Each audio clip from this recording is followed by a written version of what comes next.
Hi, and welcome back to the channel. Today we'll be continuing with our C# learning. This is session 2. Just to recap, in session 1, we talked about setting up our development environment, getting that installed, and a little bit of what makes up a C# project in terms of files and dependencies and assemblies and all of that. Today, I'm going to talk to you about classes specifically. And what is a class? What is it made up from? The different kinds of class that you have. And we're also going to set up a new console application. So with that in mind, here I have Visual Studio 2019 all installed. And to create a new project, we will go new project. And this new project template wizard comes up every time you start up. It's part of when it starts up. When Visual Studio starts up, you can say to load an existing project, the one that you've been working on, or create something new. So we're going to be messing around with C#. We're going to be doing Windows, and our console app.NET Core is what we want to use. And we have other things like Windows Forms and all of that kind of stuff, and of course .NET Framework, and of course .NET Standard as well. But we're going to go with console app.NET Core. So we hit next, and we type in our session 2 app. That's where we will. That's where we want to save it, and we can run under all of these operating systems: Linux, Mac, and Windows, which is really nice because it's .NET Core. Let that spin up. Creating the project. And here we are. And of course, right now, we have already the famous Hello World. And we talked about program and the main and all of that in the previous session.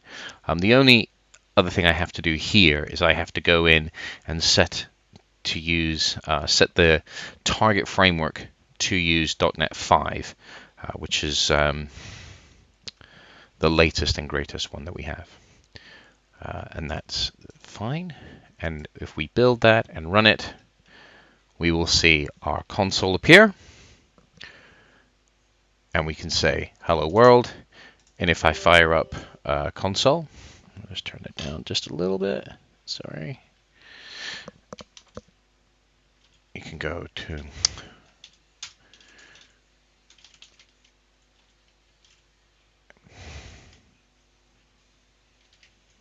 session 2. We can see that in our directory here we have the solution file. The solution file contains it's like a project file, but it's the file that Visual Studio loads, and it will contain a list of all of the projects that are included within that overall project. So if you have dependencies, if you have different assemblies that make up your program, they will be linked into here. But we can go in here and we can see that this is our CS proj file. That is known as a C# project. We can go into the bin folder and the debug. And we are .NET 5. Can't type. And we can see here that we have our executable. And if we go and do execute that by itself, it will say hello world. This is a console application running in the console. Okay, so let's get my notes. Right, let's talk about classes. So classes are the main backbone of everything that's done within .NET. You can have, so everything will be based around a class. Classes can inherit from other classes, and they can also inherit from interfaces, and they can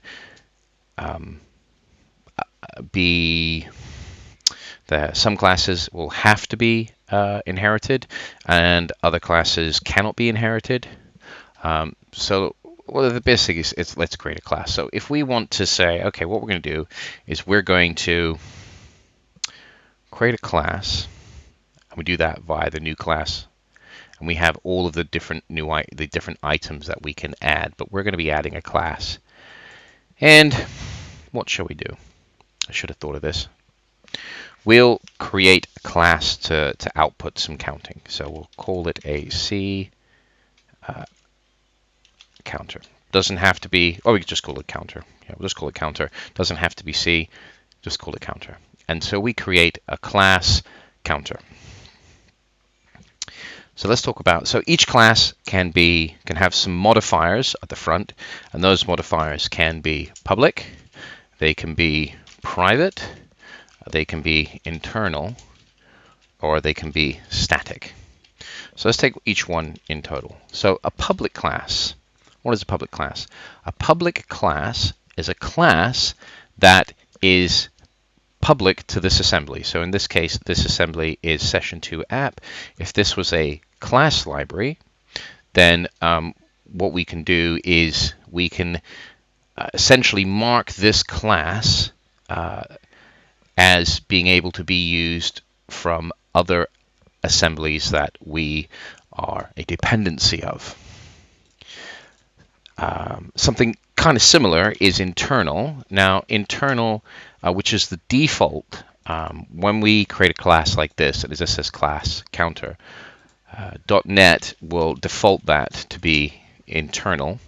And an internal class is like is a class that is publicly available to the rest of the assembly, but is not accessible from anything that uses this assembly as a dependency. So it's an internal class to this assembly. A private class can only be used in this particular scope. We'll talk about scope in a minute.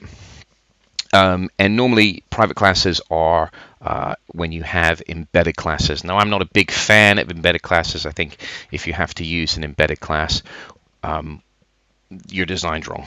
But an example of an embedded class would be private class embedded.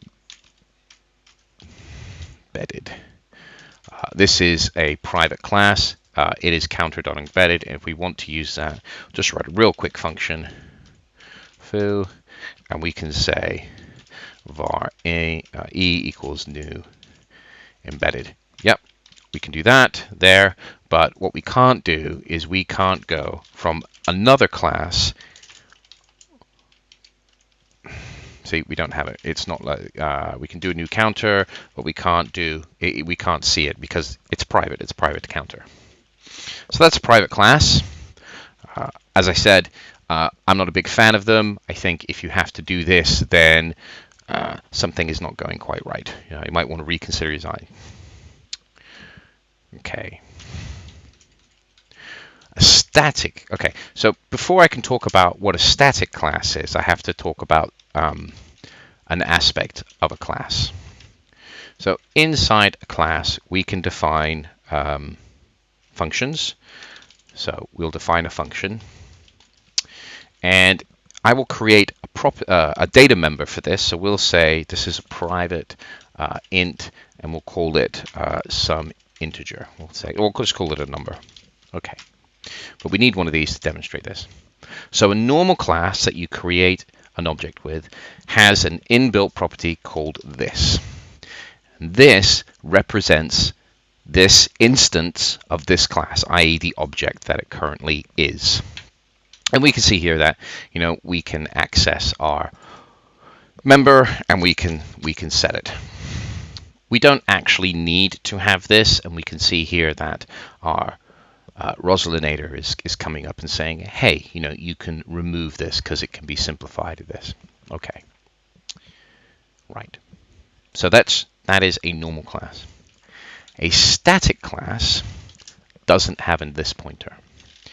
If we say void foo and we do this, it doesn't have one because it's labeled as static. This is syntactically correct, but we see here that foo cannot be declared in instant members in a static class. Okay? So a static class is essentially a block of code which just holds functions. So in this case, if we said static void foo, we could call that from elsewhere. And if we come up here, and the way we do it, we can't do var we cannot do this. We cannot instantiate this because it is a static class. Cannot create an instance of the static class counter. Can't do it because it's marked as static. But what we can do is we can call the function, if I set it as being public, because functions can also have public, internal, private modifiers as well. Again, private and internal are just local to this class. Public ones get exported, so you can call them from elsewhere. And as we can see here, we can now call this particular function. And this is a static method on a static class. Okay.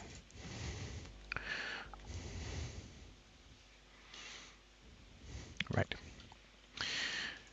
So there's another aspect of .NET that is quite important, and it is in a little bit about inheritance. So one of the things that we can do is we can inherit from different objects. So there's a class called object, and that's where everything gets inherited from. And we can see that supports all the classes in the .NET hierarchy. It is like essentially the bottommost class that everything inherits from. But there's also an important interface that we need to talk about, and that is the iDisposable interface. Now, .NET has the ability to use what it calls unmanaged data. What is an unmanaged and what is managed? So anything that is .NET compiled would be known as managed code. This is an example of managed code. It is a .NET class. It is created in .NET, and it's managed by .NET. It's cleaned up by the garbage collector. Garbage collector knows how to deal with it. Unlike C, C++, objects in .NET are automatically removed from memory when they're not in use by the garbage collector. Normally, you wouldn't mess around with the garbage collector. There are times when you want to poke the garbage collector to say, hey, I have released 10,000 objects. You might want to think about going cleaning up the memory. But normal day-to-day use, you just let the garbage collector deal with what it needs to deal with. So we have this iDisposable interface. Now, the iDisposable means that when the garbage collector, it means that the class that we're dealing with, this class, in some way is using something that is essentially unmanaged. So things like operating system resources are considered unmanaged. So things like system events, things like sockets for network communication, they all have an unmanaged aspect to them. Files essentially have a file handle which is unmanaged. And when you're dealing with unmanaged things, you need to implement the iDisposable interface.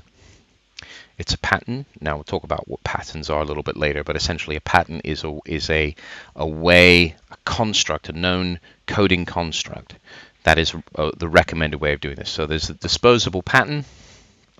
And what we have here is I won't implement it at the moment because that's something else that we'll come and talk about later on. But if we have this iDisposable, we end up having to implement this dispose. Now this is important because we have this other thing called using. Now, a using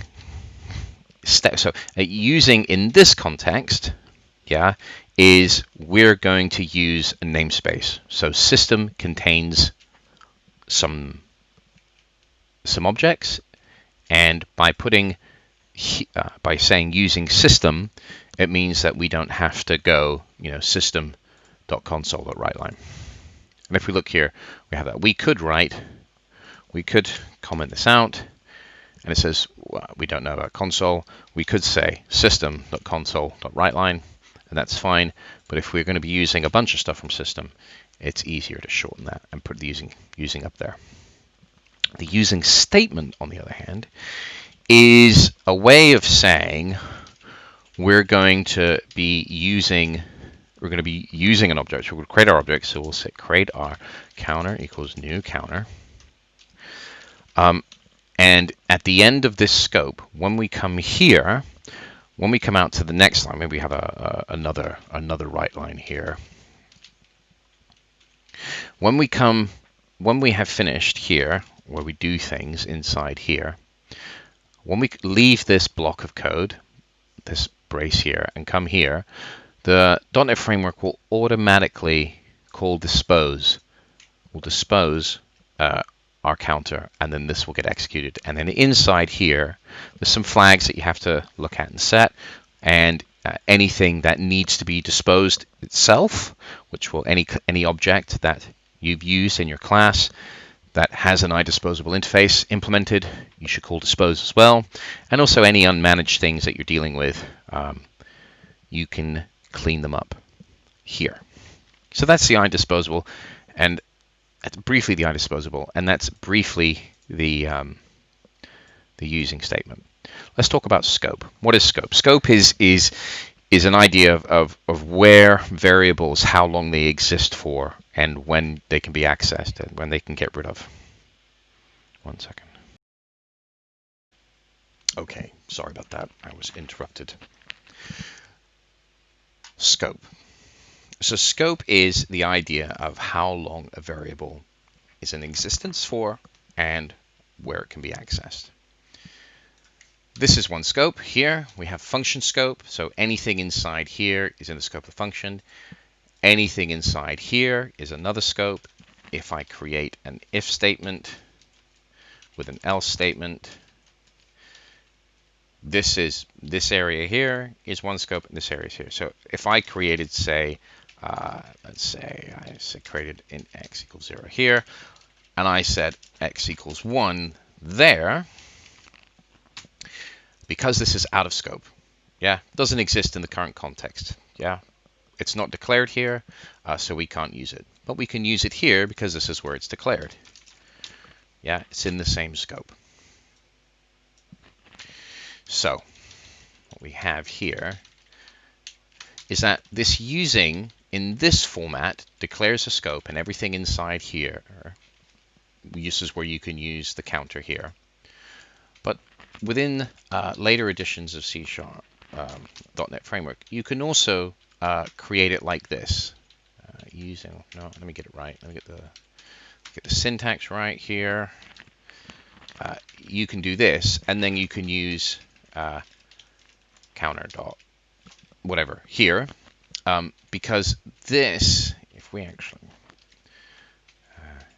put that up here, because we're in this scope,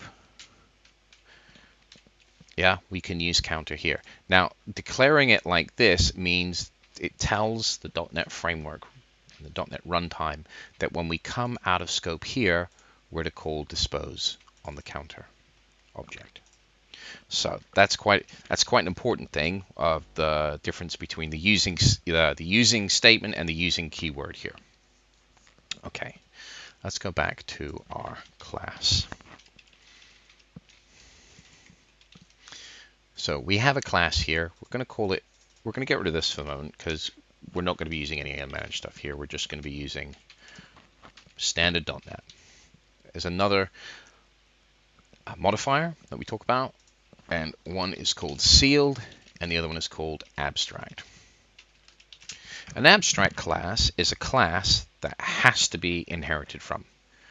If we mark it as abstract, we cannot do this. We cannot create a new instance of it because it's an abstract class. It'll come up and it'll say cannot create an instance of the abstract class. However, if I said class thing and we said that was from counter, I could say new thing, and that would be fine because we have told the compiler that this must be inherited. Must be inherited. So that is abstract. Just one second. Let's do that. Keep that because that's important. So the opposite of abstract is sealed, and that basically means that if it's a sealed class, you cannot inherited from. It says you cannot derive from sealed type counter. We can't do that. That's illegal.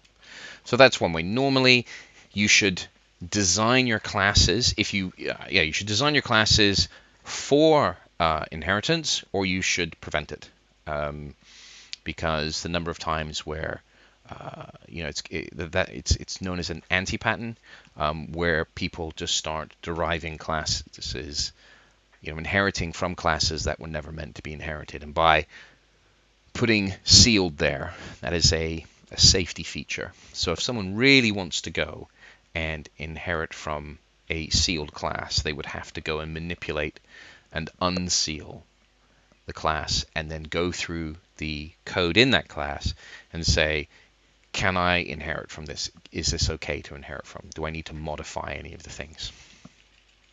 Okay, so we have a sealed class and we have a counter. So let's talk about the different types, the different things inside the class. So we have data members, we have properties, we have functions, we have the constructors. We can have more than one constructor, and we have what is known in .NET as a finalizer, and we'll come to that in a minute. So a data member is encapsulated data. So we might have an integer, we might have a string, name. These are all data members. And it is convention, Microsoft convention, to prefix a data member that is accessible to this class with a underscore at the beginning. So if you're inside your code and you see a variable with an underscore, you know that it is part of the class and not part of that function that you are writing. A property is essentially a getter and setter encapsulated in one code construct. So we can say string, so we say public string name. And then what we're going to do is we have a getter, get, and we have a setter. And we're going to say return. This is where you want to return. This is the old-fashioned syntax for this. And we can set that to a new thing here. Now there's a keyword in the setter called value. It is the value, the new value, and it is obviously of the string. Now we can do some neat things here. So if we're only ever going to use name, if we're only going to ever use it as a property, then what we can do is we can get rid of all of this, and we can get rid of this, and then we can do things like get and set. This is what's known as an auto property. We can also do things like private set, which means that only this class, only the implementation of this class can set the property. Essentially, it is a write once, or write once, read only property. If we just have a get, then that becomes a read only property. Normally, get and private set go hand in hand. And we also have the lambda function where we can say here, we can set it to this. And this is, again, a shortcut for an auto property here. By doing it, by using this arrow function and assigning it the name of the variable that we want to back this property, get and set will manipulate the data on this. There's some each one has its pros and cons. This means it's quite handy. You can expose a member as a property very easily, but you can't do any processing, and it's not read-only either. We can do this is good for setting up properties that are only set in this class and read everywhere else. And of course, what you have here with the long form format is it allows you to do other things, and those other things are, for example, we can say return some, say for example, some function that requires the input of that variable, and then we can say we can do we can do some validation equals validate value. Now, this is perfectly fine.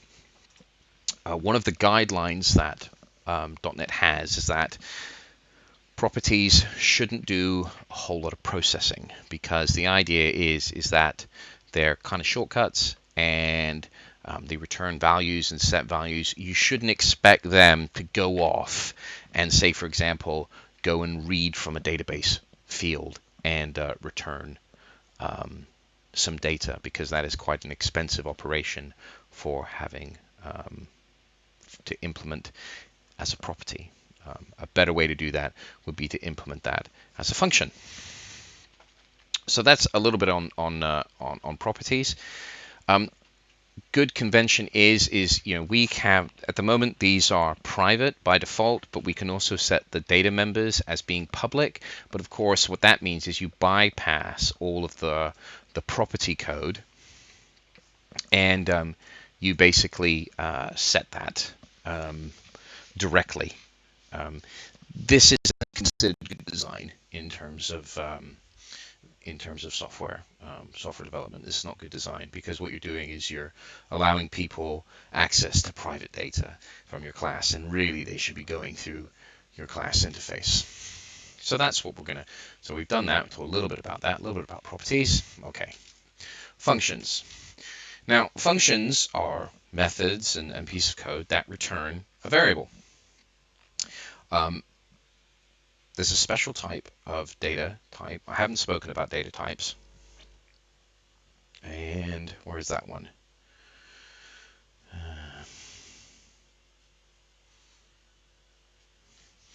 Yeah, it's a bit later, but I think it's probably a good time to talk about it now. So you may have noticed that I have often used this data type called void.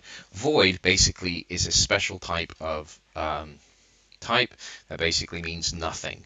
And if you have a function that returns void, yeah, you don't need, I mean, you can write, is this even syntactically correct? No, it's not. It means that you don't have a return. You wouldn't need to write return here.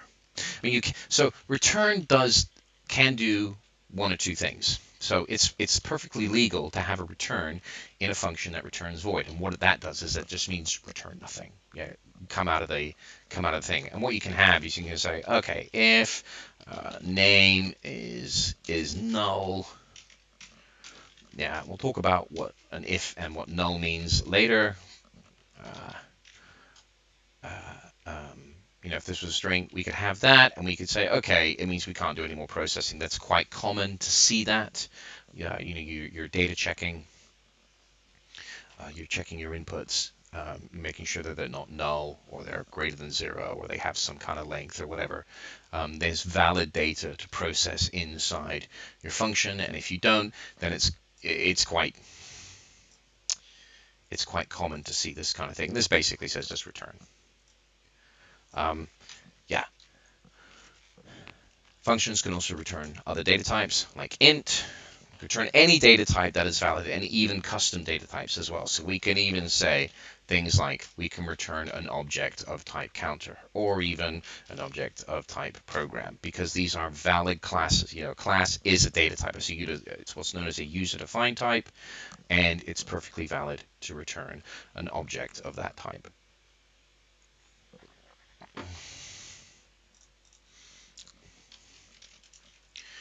In terms of the inputs, again, anything, any combination. You can have, these are known as parameters. You have parameter type, parameter 1, string param2. Functions and methods, you can also have what are known as default values. So you can say, we can have some kind of Boolean flag, say, delete. We could say, hey, say we're manipulating with a database table. We could say delete is false. So inside here, if I say thing, I can call foo with 1 and hello. And if I called this, then delete would contain be assigned the default property, the default value, which is false. I can be explicit here. That's fine. I can also set that to true. Inside the IntelliThing, we can see that this is an optional, so there's an optional one, an optional parameter, and you can see that it says it's deletable. We can also do things like param1 is 1, and param2 is a, this is called naming, parameter naming, and some people prefer that. I'm old school. I don't. I think it's okay. I see some of this kind of code where I work. It's not too common, but it's perfectly legal and syntactically correct. And I guess what it allows you to do is the user can say, okay, I can see that param1 is 1 and param2 is hello. But I personally, I don't do that. There's another parameter, and that is known as params. And that's essentially what you're doing is you're building a list of things. And so you can, when you call it, you can have 1, 2, you can have that very easily, and then all of this section here would be, in our case, would be assigned to the params. But that's a little more advanced, and we'll come back to that at a later date.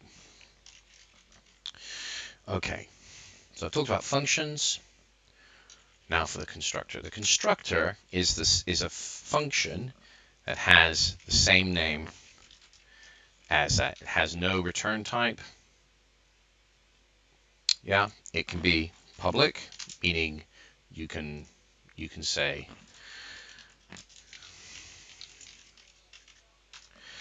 you could do that. You can also have private constructor. Now, a private constructor can only be called from within this class, which means this no longer becomes legal syntax. It says counter is inaccessible due to its protection level. And there is a pattern called a factory pattern, and normally what you would have that is you would have something else create this class for you and return it as that.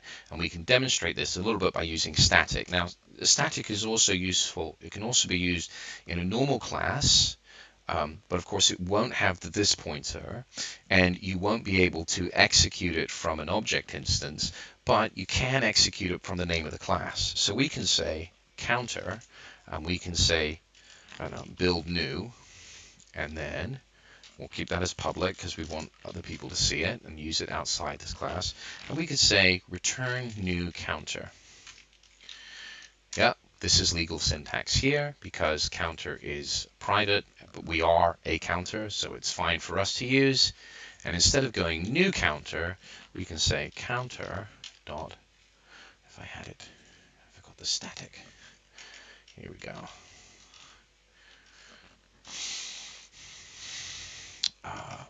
And now what we see is we see build new. And what the result of that is exactly that, is we build it. And what this allows us to do is we can have some kind of factory method, some kind of factory. Maybe we can only have 3 counters. Maybe we can only have one ever instance of a counter across the entire program.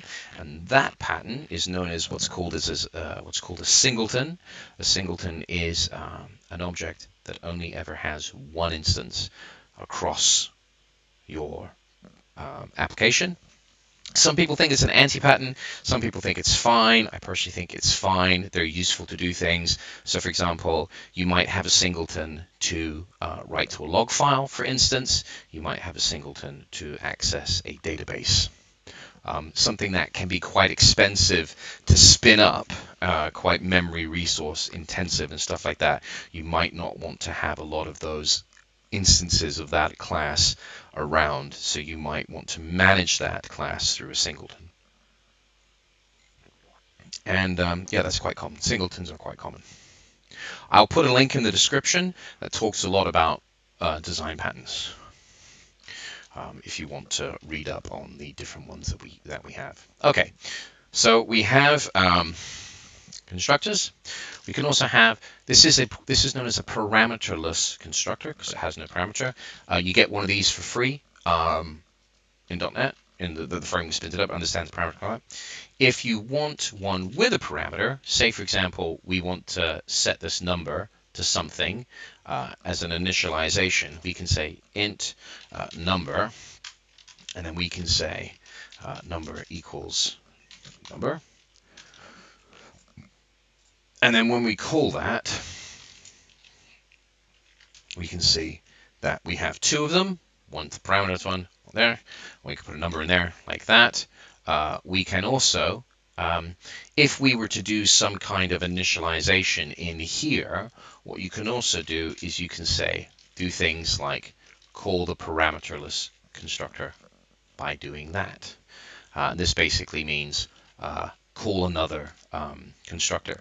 If we had inherited this class from something, we could do this, which means to call the constructor on the base class, the thing that we have inherited from. And this is also quite common. One of the things that I've done in the past is I've created a base class with some logging in there, and the base class that says, provides the object name, so you can do things like that. Okay, so those are constructors. The last thing is the finalizer, and again, the finalizer is a function with the name of the class, but it has the tilde on it, and this is this syntax comes from C++. The problem with this is that this is kind of a .NET anti-pattern. And what it does is the garbage collector will go, right, I have an object, does it have a finalizer? Yes, it does. Give that a call, but there's a performance hit for calling the finalizer. And in order to avoid the finalizer, you should use the iDispose pattern, which is why I talked about the iDispose pattern, even though it's a little bit more advanced for session 2. Okay, so let's finish off this class really quickly. So we shall have a number that we're going to count to. We're going to have a data member called number, and we are going to have, it's going to be public, and we're going to say public void count. And what we are going to do really quickly is that just looking at where is my, well, I've talked about this is kind of a bit of session 3 as well. Okay, yeah, so we've got a loop here. So a for loop basically says we need something that we're going to count with, and we're going to set that to 0, and this is going to be the ending condition. So we're going to say while this bit is true, we're going to continue, and then we're going to have what happens at the end. So this basically says this is our start condition. This is the end condition. Once this becomes false, i is greater than number, it will quit, and then each iteration we're going to increment the number by 1. That's essentially what that means. We'll come on to for loops a little bit later, but what we're going to do now is we're just going to say console.writeLine right line, and then what we're going to do is we're just going to put I in here.